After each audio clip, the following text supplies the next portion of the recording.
जय माता दी भक्तों, जय माता दी। जय माँ मैदान वाली, जय माँ पटियाले वाली, जय माँ कलकत्ते वाली, जय माँ भद्रकाली, जय माँ शेरा वाली, जय बाबा बालकनाथ, जय पीरा दी, जय गुरुदेव, जय गुरुदेव। जय माता दी। आप सभी भक्तों को माता रानी की कृपा से आप सब कुशल मंगल होंगे, ठीक ठाक होंगे, ऐसी माता रानी से कामना करते हुए आज की इस वीडियो में हम बात करेंगे कि जिन भक्तों को साधना या फिर नवरात्रों के बाद या गुप्त नवरात्रों के या किसी भी प्रकार की साधना करते हो तो फिर हमें किन किन बातों का ध्यान रखना चाहिए। कई बार साधना खंडित हो जाती है, तो साधना खंडित ना हो या किसी प्रकार की साधना में रुकावट ना आए तो हमें किन किन बातों का ध्यान रखना चाहिए। बातें तो बहुत सारी होती हैं, लेकिन जो कुछ बातें जो मेन है वो मैं आपको बताऊंगा कि आप किन सब बातों का ध्यान रखो जिसके कारण से आपकी साधना खंडित ना हो, आपकी साधना का पूरा फल आपको मिले। क्योंकि जब आप साधना करते हो तो आप अनेकों प्रकार की गलतियां करते रहते हो, जिस वजह से फिर आपको उसका पूरा फल नहीं मिलता है और आप कहते रहते हो कि मैंने इतनी साधना करी, मैंने ये किया, मैंने वो किया। तो इसी विषय में इस वीडियो के ऊपर बात करेंगे। वीडियो अच्छी लगे तो इसे लाइक कीजिएगा, चैनल को सब्सक्राइब कीजिएगा, ज़्यादा से ज़्यादा वीडियो को शेयर कीजिएगा।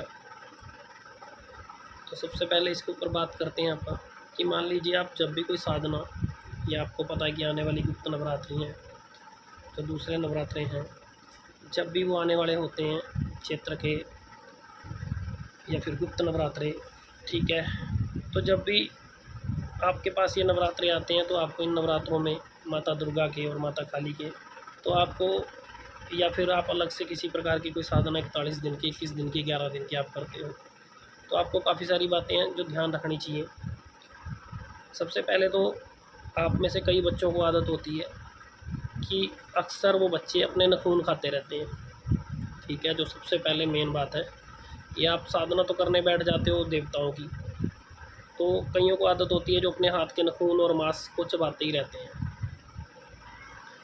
तो उनको एक आदत, ये बहुत बुरी आदत होती है, जो मतलब चाह कर भी उनका हाथ मुंह के अंदर जाएगा तो फिर वो मांस को चबाते हैं, खाते रहते हैं, अपने नाखून को तोड़ते रहते हैं, ठीक है। तो कईयों को आदत ये हो जाती है, किसी को भी हो सकती है, कोई ऐसी बात नहीं है, लेकिन उस समय पर आप इन सब बातों का ध्यान रखो कि आपका कभी भी जो हाथ है बार बार आपके मुंह में मत जाए, आप उस नाखून को मत अपने मुंह से काटो, अपने दांतों से मत इस मांस को तोड़ो, क्योंकि अक्सर ये चीज़ें सबको होती हैं। कई बच्चे जब सोच में पड़े रहते हैं, टेंशन में होते हैं, किसी प्रकार की उसमें होते हैं, तो तब भी वो बच्चे ऐसा करते रहते हैं। और कईयों को आदत होती है, अभी जब भी नाखून मांस बढ़ जाता है वो नाखून से उनको मुँह से काटते रहते हैं।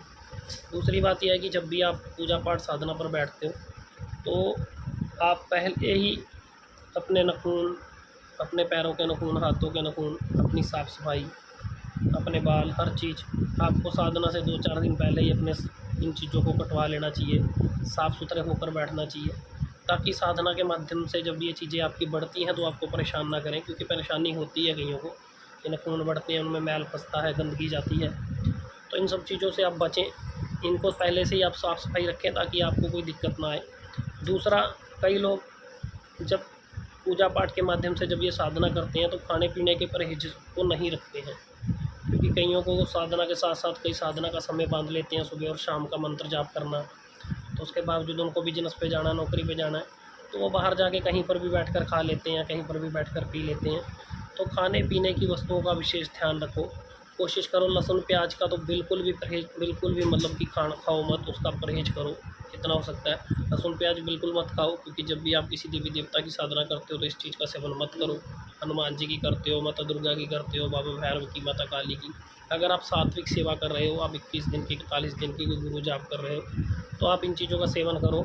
बाहर का खाना खाने से बिल्कुल बचो, ठीक है। जितना हो सके शुद्ध खाना अपने घर का ही खाओ, बाहर के खाने से दूर रहो, क्योंकि जितना आप बाहर के खाने को खाओगे इतना ही आपकी वो सफल जो आपकी साधना है उसमें आपको पूर्ण फल नहीं मिलेगा। क्योंकि कहीं ना कहीं आप किसी का टच किया हुआ, किसी के हाथ को लगा हुआ, किसी प्रकार का लहसुन प्याज का हाथ लगा हुआ, या कोई, आपको पता ही आजकल बाहर जो कारीगर है वो ड्रिंक कर लेते हैं, सब कुछ है, तो फिर उन चीज़ों से रिलेटेड आप चीज़ें खाते रहते हो तो फिर आपको दिक्कत बनती है। आप अपने घर पर साफ़ सुथरा शुद्ध अपने हाथ से बनाओ, अपने परिवार से बनवाओ, तो वो उस चीज़ का सेवन करो ज़्यादा से ज़्यादा। और आप उन सब बातों से बचो, आप किसी की चुगली निंदा करने से बचो, आपको गुस्सा ना आए, आप लड़ाई झगड़े से बचो, क्योंकि आप घर के अंदर रहकर भी फिर आप साधना पर भी बैठे हो और आप चिड़चिड़े भी रहते हो, आप निंदा चुगली भी करते रहते हो लगातार, आप कभी किसी की निंदा कर दी, कभी किसी की निंदा कर दी, कभी किसी की बातचीत छेड़ कर बैठ गए, कभी किसी के बारे में बोलना शुरू कर दिया तो कभी किसी के बारे में बोलना शुरू कर दिया, या फिर छोटी छोटी बातों को लेकर घर में नाराज़ होना, गुस्सा करना। इन सब बातों से भी बचो, क्योंकि जब आप साधनाएँ करते हो ना तो ये चीज़ें आप पर हैवी होती हैं। जब जब जैसे जैसे समय बीतता चला जाएगा तो जो नेगेटिव पॉजिटिव चीज़ें हैं वो आप पर चढ़ती हैं, आप पर हैवी होती हैं, तो आपसे अक्सर ऐसे ऐसे काम करवाने में ये आपके रास्ते को तोड़ती हैं। तो आपको इन सब चीज़ों से भी बचना चाहिए। आपको लड़ाई झगड़ा निंदा चुगली इन सब चीज़ों से बचकर ही आपको अपने कर्म में लगना चाहिए। आपको दोनों समय साफ़ सुथरे कपड़े पहनने चाहिए, ठीक है। आप ज़्यादा से ज़्यादा आप अपने आप को साफ़ रखें, स्वच्छ रखें। आप अपने पूजा पाठ भक्ति को करते समय, आप अपनी साधना को करते समय आप एक अपना मन बनाएं कि जब आप भगवान के चरणों में बैठ रहे हो तो आप बाहर का ध्यान, बाहर की चीज़ें जो आपके सारा दिनचर्या के अंदर कोई टेंशन है, कोई परेशानी है, आप उसे बाहर ही छोड़ कर जाएँ। क्योंकि जब आप पूजा पाठ भक्ति और मंत्र जाप पर बैठोगे तो आपको उन चीज़ों के बारे में सोच लगी रहे या उनके बारे में सोचते रहो तो फिर भी आपके मंत्र जप का आपको अधूरा ही फल मिलेगा। मिलेगा ज़रूर, लेकिन उतना फल नहीं मिलेगा जितना मिलना चाहिए, क्योंकि फिर वही टेंशनें, वही दिक्कतें दिमाग में लेकर आप अंदर बैठते हो। क्योंकि जब आप साधना शुरू कर रहे हो तो आप इन्हीं चीज़ों से बाहर आने के लिए कर रहे हो। कहीं न कहीं आपके मन के अंदर स्वार्थ होता है कि कहीं न कहीं भगवान की कृपा हमारे ऊपर होगी, देवी देवता की कृपा हमारे ऊपर होगी तो हम इन मुश्किलों से निकलेंगे बाहर। हमारा जो जीवन है वो सहज होगा, सरल होगा, हमारी जो कठिनाइयाँ हैं वो दूर होंगी। तो उन्हीं कठिनाइयों से निकलने के लिए कहीं न कहीं हम भगवान की जप तप पूजा पाठ साधना करते हैं। कुछ बच्चे भगवान की कृपा प्राप्त करना चाहते हैं, कुछ अपने अध्यात्म मार्ग में आगे बढ़ने के लिए, अपनी भक्ति शक्ति को मजबूत करने के लिए, अपनी जो दिव्य दृष्टि है उसको मजबूत करने के लिए, अपनी कुंडलिनी पावर को जागृत करने के लिए इन सब चीज़ों के लिए बैठते हैं। तो फिर याद रखो कि आपको ये सारी परेशानियां बाहर ही छोड़नी है, मंदिर के बाहर छोड़कर फिर ही मंदिर में बैठो, प्रवेश करो और माता की पूजा पाठ भक्ति करने के साथ साथ मंत्र जाप भक्ति करो, ताकि उस मंत्र जाप का आपको पूर्ण फल मिल सके, ठीक है। आप समय पर सोएं और समय पर ही उठें, उस समय पर कोशिश करें आप ज़्यादा लेट ना सोएं। ज़्यादा लेट सोने के साथ फिर आपका वो समय नहीं बन पाता है, आपको परेशानी अक्सर उस चीज़ की झेलनी पड़ जाती है। क्योंकि जब आप समय से सोओगे, समय से ही उठोगे तो फिर आपका जो पूजा पाठ करने का जो समय है वो प्रॉपर सही तरीके से बंधा रहता है। आपको पता होता है कि आपने इस समय पर उठना है और इस समय पर बैठकर पूजा पाठ भक्ति करनी है। और कोशिश करो कि आप अकेले सो, कोई आपके साथ मत हो। आप किसी के साथ अपना बेड शेयर मत करके सो, चाहे वो आपका भाई हो, चाहे बहन हो, चाहे आपकी माँ हो, ठीक है, चाहे आपके फादर हो। आप कोशिश करो कि चाहे आपका परिवार हो, ठीक है, आप अपने इन चीज़ों से बचने के लिए आप अपना अकेले सोएं, आप अपने अकेले बिस्तर लगाएं, अकेले ही सोने की कोशिश करें। क्योंकि अकेला सोओगे, नीचे सोओगे तो आपको उसका पूजा पाठ भक्ति आपको उसका पूरा फल मिलेगा। क्योंकि अकेले सोओगे तो जो आपकी नेगेटिव पॉजिटिव शक्ति जो भी उस समय पर आपके साथ है, आप नेगेटिव ऊर्जा के अंदर हो तो आप साधना कर रहे हो तो आपको पॉजिटिव शक्ति प्राप्त करनी है। तो उस समय पर जो नेगेटिव भी होगी, जो पॉजिटिव भी होगी, अगर आप अकेले हो तो वो आपको मिलने ज़रूर आएगी, ठीक है। क्योंकि उस समय जो आपका जब तक आपका साधना काल चल रहा है ना, उस समय पर जो भी शक्ति नेगेटिव उठे चाहे पॉजिटिव उठे, जो भी शक्ति आपके लिए उठेगी, चाहे वो देवीय हो चाहे वो नकारात्मक ऊर्जा हो, वो आपके तक जरूर आएगी और वो आपको अच्छे बुरे समय का बहुत जरूर कराएगी, ठीक है। क्योंकि वो उस समय पर मिलेगी। और जब आपकी नेगेटिव शक्ति आप तक पहुंचेगी तो आपकी पॉजिटिव शक्ति भी, अगर आप अकेले रहोगे तो वो आपको मिलेगी। अगर आप अकेले सोओगे तो आपको दर्शन तक होंगे, आपको देवी देवता स्वप्न के माध्यम से दर्शन देगा, हर चीज़ आपको पता लगेगी। लेकिन तभी पता लगेगी जब आप अकेले सोओगे, जब आप अकेला बिस्तर आपका अलग होगा। मंदिर के आसपास ही सोने की कोशिश करें। अगर नहीं मंदिर के आसपास जगह है तो अगर आप अपने कमरे में भी सो रहे हो तो आप अपना बिस्तर अलग और नीचे लगा कर सोएं। और जब सोने भी जा रहे हो तो याद रखो भी, आप ज़्यादा से ज़्यादा भगवान में अपना ध्यान रखो और माता रानी में, देवी देवता में, जिस भी देवी देवता की आप साधना कर रहे हो उस साधना के समय पर आपका ध्यान 24 घंटे देवी देवता में रहना चाहिए। जब आप रात को सोने जा रहे हो तब भी आप देवी देवता का ही ध्यान करें। मोबाइल फ़ोन को कम से कम चलाएं, जितना कम चलाओगे उतना बेटर रहोगे। क्योंकि मोबाइल फ़ोन के अंदर आप साधना काल के समय जितना मोबाइल का फ़ोन यूज़ करोगे, जितना आप मोबाइल यूज़ करोगे, जितना आप टीवी का यूज़ करोगे, इतना ही आपकी जो साधना है वो लगातार खंडित होने के चांसेस ज़्यादा रहते हैं। क्योंकि हर समय पर मोबाइल फ़ोन के अंदर जब भी कोई वीडियो देखते हो, चाहे वो धार्मिक रिलेटेड देखो, चाहे वो पूजा पाठ से रिलेटेड देखो, चाहे वो भजन सुनो, जो भी करो, लेकिन ये भी बात याद रखो कि आजकल का एक दौर बन चुका है कि उसके अंदर नेगेटिव चीज़ें भी साथ की साथ ही दिखाई जाती हैं। तो जिस वजह से आपका ध्यान भटकता है उस समय पर, तो उस ध्यान को ना भटकने दें। क्योंकि कईयों के अंदर जो कह सकते हैं कि जो अलग नेगेटिव ऊर्जा होती है ना, कि जो उसकी खुद की क्षमता होती है वो इंसान अपने आप को रोक नहीं पाता। ठीक है, तो जब आपके अंदर उन चीज़ों को देखने के साथ साथ काम वासना उत्पन्न होगी ना, तो फिर काम वासना के कारण आप वो चीज़ों को नहीं पार लगा पाओगे। फिर रात के समय में भी आपको ऐसा ही कुछ सब चीज़ें दिखाई देती हैं। दिखाई देने के बाद फिर जब नेगेटिव शक्ति आप तक पहुंचती है, जब वो आपको खंडित करने की कोशिश करती है, जब वो आपको दिक्कत बनाती है उस समय पर रात के समय में, तो फिर आप लोग अपने आप को रोक नहीं पाते हो, क्योंकि आप पहले से ही आपका माइंड वो पूर्ण रूप से पूजा और भक्ति की तरफ नहीं है। आप कहीं ना कहीं उसको टीवी के माध्यम से या मोबाइल के माध्यम से आप उन चीज़ों को देखने के साथ साथ आपका जो ध्यान है वो भटक रहा है, वो आपकी काम वासना पर हैवी हो रही है वो चीज़ें। तो फिर आपके अंदर वो चीज़ नहीं रहती कि जिस चीज़ को लेकर आप पार कर सको। क्योंकि आप समय में आप मान लो साधना कर रहे हो, आपको पता साधना काल का समय मेरा सुबह का और शाम का, और तो फिर आप बाकी सारा दिन आप नाम ना जप कर भगवान की तरफ ध्यान ना करके आप सारा दिन फ़ोन चलाते हो। और फ़ोन चलाने के साथ साथ ये चीज़ें फिर आपको खंडित करती हैं, वो आपका ध्यान अलग जगह खींचती हैं। और जब दिन में अगर 4 बार भी ध्यान आपका गलत जगह चला गया, तो फिर कहीं ना कहीं आपका पूजा का वो फल जो आपको मिलना चाहिए वो नहीं मिल पाता है पूर्ण रूप से। क्योंकि वो कहीं ना कहीं आपके जैसे जैसे दिन बीतते जाएंगे, आप लोग उनको देखते चले जाओगे, तो फिर आप पर वो चीज़ हैवी होनी शुरू हो जाएगी, और कहीं ना कहीं आपको स्वप्न दोष के माध्यम से या फिर रियलिटी के अंदर वो चीज़ें दिखाई देंगी, और आपको आपका वो चीज़ आपको खंडित कर देंगे। अगर आप शादीशुदा हो, आपकी मैरिज है, आपका परिवार आपके पास ही है, तो आप चाह कर भी आप बहुत सारे बच्चे हो इसके अंदर जो मतलब कुछ तो स्वप्न दोष के माध्यम से मरते हैं, और कुछ स्वयं से ही अपने आप को रोक नहीं पाते हैं। ठीक है, और वो फिर अपने जीवन साथी के साथ मिलने के बाद फिर वो बाद में सोचते हैं कि मैंने ऐसा गलत किया, मैंने ऐसा क्यों किया, मेरे 4 दिन बच गए थे, मेरे 10 दिन बच गए थे, मैंने 30 दिन निकाल लिए, तो अब ऐसा क्या हो गया, मेरे को नेगेटिव ऊर्जा ने ऐसा करवा दिया, या किसी गुरु ने मेरे साथ ऐसा कुछ गलत कर दिया, गुरु मेरी साधना नहीं होने देना चाहता, मुझे पार नहीं लगने देना चाहता। कोई सोचता है कि मेरे साथ किसी ने मेरे ऊपर कुछ कर दिया, कोई सोचता है साथ वाला पड़ोसी था, कोई सोचता है मेरा अपना था।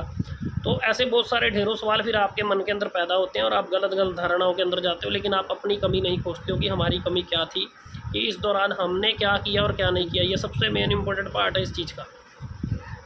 जब आपका साधना काल का समय चल रहा होता है, तो आप कोशिश कीजिए कि कम से कम आप अपने आप को कम से कम इन चीज़ों से क्या बिल्कुल ही मतलब आप इन चीज़ों की तरफ जाएँ मत। फ़ोन से बच कर रहें, टीवी से बच कर रहें, कोई भी किसी भी प्रकार की कोई चीज़ है। देखो आपके पास बहुत सारा समय पड़ा, आप लोग ये सब करते ही रहते हो, अखबार पढ़ना, ये पढ़ना, वो पढ़ना। अखबारों के अंदर भी आजकल अश्लील चित्र बड़े दिखा रखे होते हैं, सब कुछ दिखाया गया होता है। तो इन सब चीज़ों से दूर रहो कुछ समय के लिए। अगर आपने 21 दिन 41 दिन साधना के करोगे, तो उस समय में इन चीज़ों से दूर रहने के बाद आप मर नहीं जाओगे।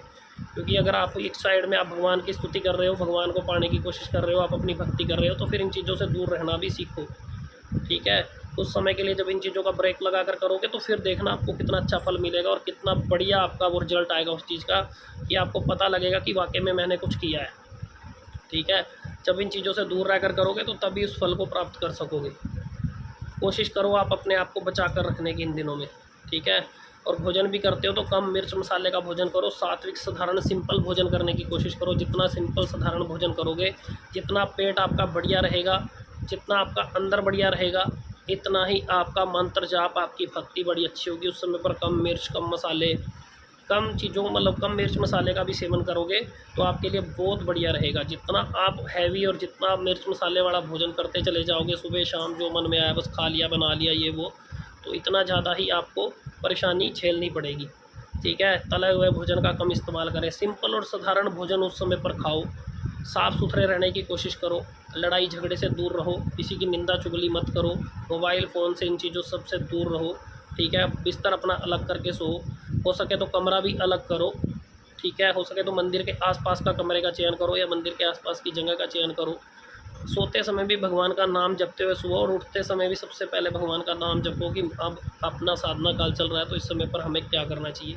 अगर आप नौकरी करते हो, ड्यूटी करते हो, किसी प्रकार का बिजनेस करते हो, तो आप जाओ वहाँ पर भी कोशिश करो बाहर के खाने से बचो। तो इन सब चीज़ों के साथ साथ ही आपको आपकी साधना में सफलता मिलेगी। अगर साधना में सफलता मिलेगी, तो उस समय पर एक बात और याद रखो, जब भी साधना करते हो तो किसी गरीब की मदद करो, किसी ज़रूरतमंद की हेल्प करो, बच्चों की हेल्प करो, छोटी छोटी कन्याओं की हेल्प करो। अपने हाथ से जितना दान पुण्य कर सको वो करो। मछलियों को दान करो, कबूतरों को दान करो, पक्षियों के लिए पानी रखो। ठीक है, गाय को दान करो, जितना ज़्यादा आप दान करते चले जाओगे साथ में, और जितनी ज़्यादा भक्ति करते चले जाओगे, जितना अपने मन को साध के रखोगे ना, बांध के रखोगे ना, उतना ही ज़्यादा अच्छे तरीके से आपको सफलता मिलेगी और आप एक अच्छे साधक बनोगे। आप आने वाले समय में अच्छी ऊंचाइयों को छूओगे इस भक्ति के रास्ते के अंदर। तो फिर भक्ति आपके अंदर इतनी रम जाएगी, इतनी भक्ति आपके अंदर उतर जाएगी कि शायद आपको उसके अलावा कोई दिखाई नहीं देगा, और आपका चेहरा देखने वाला भी इंसान जो सामने से भक्ति कर रहा होगा उससे भी टच होगी वो चीज़, और उसे पता लग जाएगा कि इंसान वाकई में भक्त है, वाकई में पूजा पाठ करने वाला साधक है। चाहे आपके ऊपर आपके गुरु का भी हाथ ना हो, तब भी अगर आप पूजा पाठ भक्ति और साधना कर रहे हो ना, गुरु की आवश्यकता नहीं भी है इस चीज़ के अंदर, अगर गुरु नहीं भी है तो तब भी एक जानने वाला भक्त आपको ये बोलेगा कि आपके पास इतनी बड़ी शक्ति कहाँ से आई, आपने इतनी सारी शक्ति कहाँ से इकट्ठी कर रखी है, आपके गुरु कौन है, आपके पास तो ये जो विद्या है, जो शक्ति है, आपके पास तो गद्दी लगाने जैसी पावर है। तो फिर उस समय पर वो मन के अंदर ऐसे खुशी होती है, ऐसे भाव उत्पन्न होते हैं कि वाकई में जो मैंने साधनाएँ, जो मैंने समय निकाले हैं इस समय पर नवरात्रों के अंदर, गुप्त नवरात्रों के अंदर, होली दिवाली जितने भी आप करते चले जाओगे, तो आपको भी मन के अंदर एक अलग ही खुशी होगी कि मतलब मेरे को तो ऐसा कुछ नहीं है, पता लगता है पूरा, लेकिन दूसरे बंदे को वो चीज़ जब दिखाई देती है तो मतलब आपका समय बड़ा नज़दीक होता है कि आपके ऊपर कृपा होने ही वाली होती है। ठीक है, उम्मीद करता हूँ कि आपको मेरी वीडियो के माध्यम से ये सारी बात समझ आई होगी, और जिसे भी ये वीडियो अच्छी लगे ना, वीडियो को लाइक कीजिएगा, चैनल को सब्सक्राइब कीजिएगा। वीडियो लेट सही, लेकिन जब भी डालूंगा ना, बड़ी अच्छी और बड़े पते की वीडियो डालूंगा जो आपके लिए बहुत ही बढ़िया रहेगी और आपको आगे इस भक्ति मार्ग के अंदर, अध्यात्म के अंदर आगे ले जाने में सक्षम होगी। तो इसी के साथ जय माता दी आप सभी को, माता रानी आप सब पर कृपा बनाए रखिए, आप सबके अंदर के भंडारे भरे, माता रानी आपको ढेर सारी खुशियाँ दे। जय माता दी, जय माता दी, जय माता दी।